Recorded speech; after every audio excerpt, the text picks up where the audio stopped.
like a slave. Still ain't seen a king's plate. So by all means, a hustler at a mean rate. Cake will make a nigga lose his cool. Oh, money ain't everything. You a motherfucking fool. Little nigga, I need mine. I mean, I'm supposed to keep the lights on. The baby's face. Yeah, by any means, I need mine. Man, right, nigga, I'm doing it all the time. Plot, yeah, nigga, let's go. In a small room, plans is made to take over before I man the grave. I can't rest till my family's paid. Too many cold nights without it. My babies will not go they fucking whole life without it. I'm a motherfucking man, I'ma do something about it. When I'm hungry, you can miss me with that motherfucking logic. Cause when a nigga Aggie shit is written on my face, man, he coming this direction, keep gripping at his waist, niggas late. Man, I be watching niggas running them routes too. I run them same bitches you be running your mouth to. Homie, your bread was calculated days before you made it. Before you hit the plug, the store, I had plans to take it. Who him? Yeah, I know he the plug. Got his little cousin holding the drug, but that's another verse. This one over, the point being, niggas dying fast, bread the number one reason. My fuck nigga, you mean? Working like a slave, still ain't seen a king's plate. So by all means, a hustler at a mean rate. Cake will make a nigga lose his cool. Oh, money ain't everything. You a motherfucking fool. Little nigga, I need mine. Yeah. I'm supposed to keep my gear fresh, nigga, my weed out. By any means, I need mine. I'm supposed to call myself the boss star, nigga. Yeah.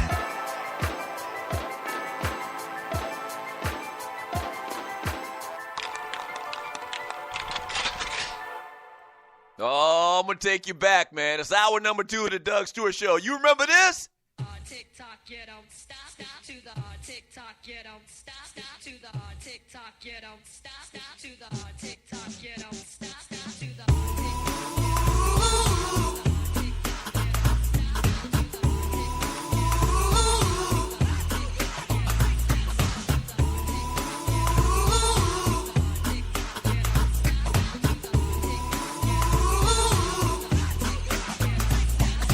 Come inside, take off your coat, I'll make you feel at home. Yes, sir. Now let's pour a glass of wine, cause now we're all alone.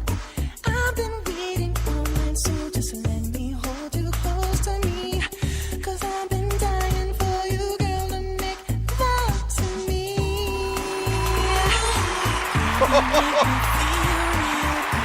Hey, welcome back to the show. What you know about Color Me Bad? Girl, you know I'm hooked on you. And this is what I'll do. I wanna sex you up all night. I want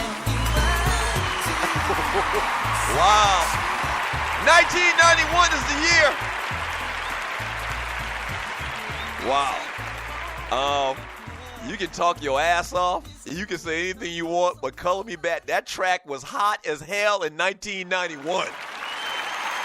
so we can make it good. Making love until we drown. Whatever happened to the great Color Me Bad? And I'm trying to pull it up here, and you're listening to the Doug Stewart Show. Whatever happened to the great Color Me Bad? They're an American, I pulled up their Wikipedia, American contemporary R&B group that was formed in Oklahoma City, Oklahoma. I didn't know they was from Oklahoma City. The original members of the group were lead singer Brian Abrams, second tenor Mark Calderon, second tenor Sam Waters, and baritone Kevin Thornton. They formed in 1985 and broke up in 1998 before reuniting in 2010 with various lineups since. As of 2016, they operate as a trio with Abrams, Calderon, and Adam Emil. So did they have any other songs other than I Want to Sex You Up? Oh, they did have I Adore Mia Moore. I remember that kind of, sort of. And All for Love. So I guess technically they would go into the category as one-hit wonders.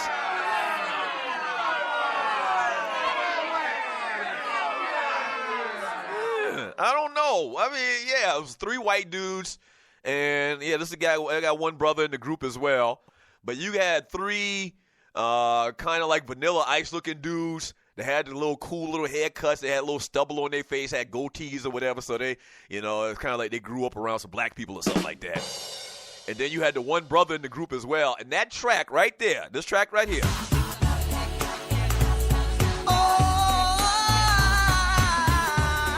The boys could sing now. I got to give it to the boys could sing.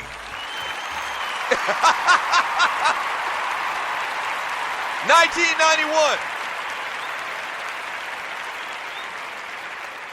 1991, Color Me Bad. Oh, that was a big song back in 1991. Also, what happened in 1991, is this is a Throwback Thursday, comedian Red Fox suffered a fatal heart attack on the set. No one came to his aid because they all thought he was doing his classic, I'm coming home, Elizabeth. Fuck. They thought he was faking a heart attack, man. And he died right there on the set, man. Are you freaking kidding me? I don't know. I guess my initial instinct would be to think, oh, this guy fooling around. Oh, I'm coming home to Elizabeth. Fred, get your ass up off the ground.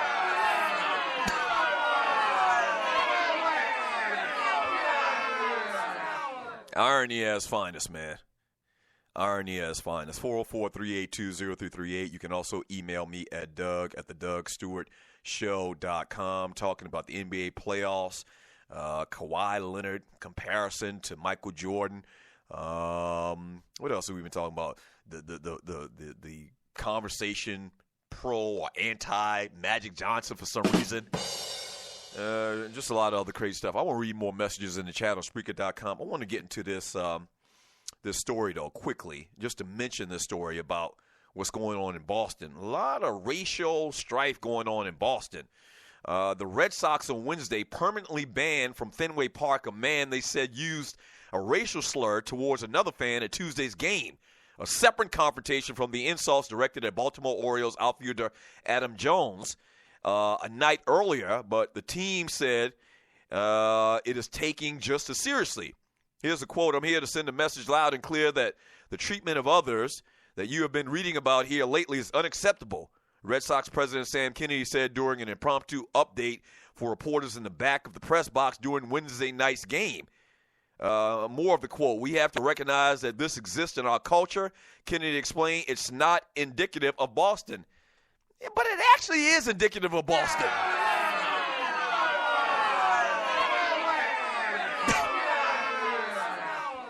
It's a handful of ignorant and intolerant people. Okay, no, I agree with that. More so than the entire city of Boston. It'd be foolish to say an entire city and an entire fan base was racist. Boston does have that reputation, though. They do have that reputation. You've had these little couple of incidences. We've talked about over the years the many incidences that have happened, with racial undertones in the city of Boston. And the city is just known for being like a place for a bunch of racist people. And I don't think that, once again, we shouldn't paint a broad stroke, but Boston has that reputation. Like, it's almost like they're making sure and highlight the fact that that's not everybody. Well, we know that's not everybody, but why doesn't every other city in America have the same reputation that Boston does? You know, where there's smoke, there's a little bit of fire.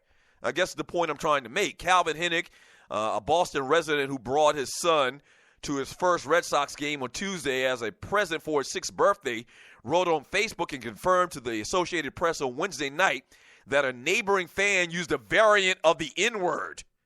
What do you mean a variant of the N-word? Oh, I know what they mean. You know, a lot of times there's always this conversation about N-I-G-G-E-R and N-I-G-G-A. You know, supposedly, our white brethren that want to use it and want to validate why they can use it, they're saying N-I-G-G-A, not N-I-G-G-E-R.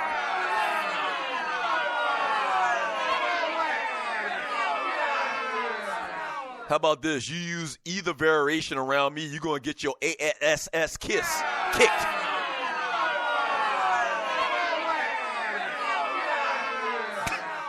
Right, you're going to get your ASS kicked. You around me saying either one, it don't matter. I'm not going to try to listen closely to exactly what you said.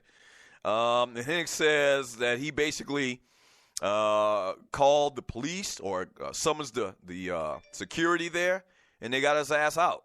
And that's where it all came from. But Boston, once again, has had this history of racial tension between its players and the fans. Joel Ward, a black player for the Washington Capitals, scored the game-winning overtime goal to eliminate the Boston Bruins in the NHL Stanley Cup playoff games. And he was just berated on social media, like called the N-word till the cows came home. I mean, tons of racial. That was a big story in sports a couple of years ago. They weren't just mad that the team lost. It was apparently more painful that a black player beat Boston, the Bruins. They used the N-word like it was going out of style, the story says. He was called a monkey and all kinds of other disrespectful names, this Ward guy for the Capitals. Bill Russell. Bill Russell did nothing but win for the Boston Celtics. 11 championships in Boston. And Bill Russell has said on many occasions that he didn't feel welcome in the city of Boston. Even though he's the greatest player. A lot of people say Bill Russell is the greatest basketball player ever. I wouldn't quite say that. The man won, championships in college, 11 championships for the Boston Celtics, and he still didn't feel welcome in the city of Boston because of his race. So, I mean, this is what they do, man. This is what they do. Once again, I don't want to say the whole city is like that. Do I know anybody from Boston? And you're listening to the Doug Stewart Show. Do I know anybody from Boston?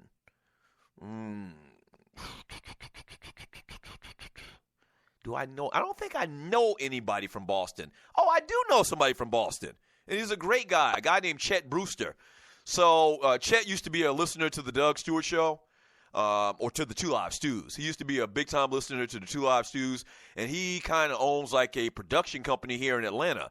And his production company is the company that shot and filmed Black Men Revealed, the show that me and my brother starred in probably 10, 11, 12 years ago now. And so Chet's from Boston. Outside of him, he's probably the only black person that I know from Boston. And the demographics, the black makeup of Boston, the city of Boston, I read has come up to about, I think they said like 16%, but back in like the 80s and before that, it was only like 4%. So there weren't a lot of black people in Boston.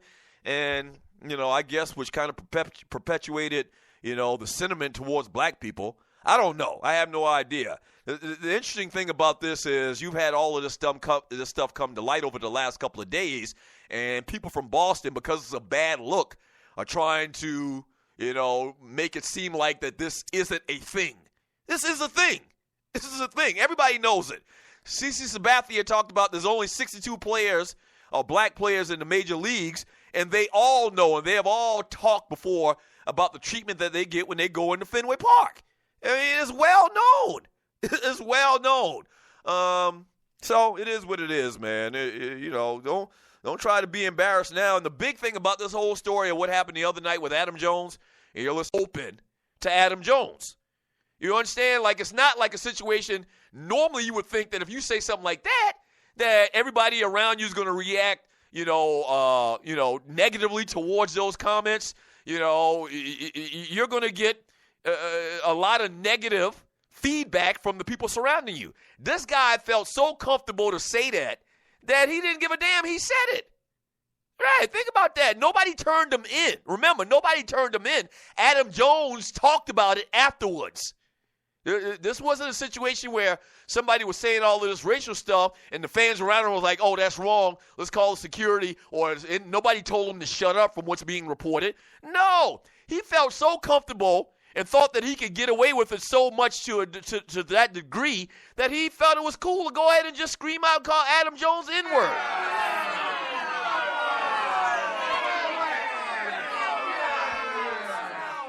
So that says a lot about those people that were around that dude.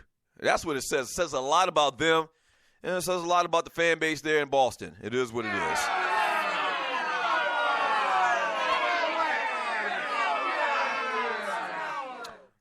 In the chat room on Spreaker.com from Montana Jones, truth is the media hates Bron because he's changing the way players use their power, and he knows his wealth. He will never get MJ love because MJ played the game, shut up ninja, and just ball. May have some truth to it. In what you're saying. Probably has a lot of truth to it in what you're saying. From Al Land Defender Thompson.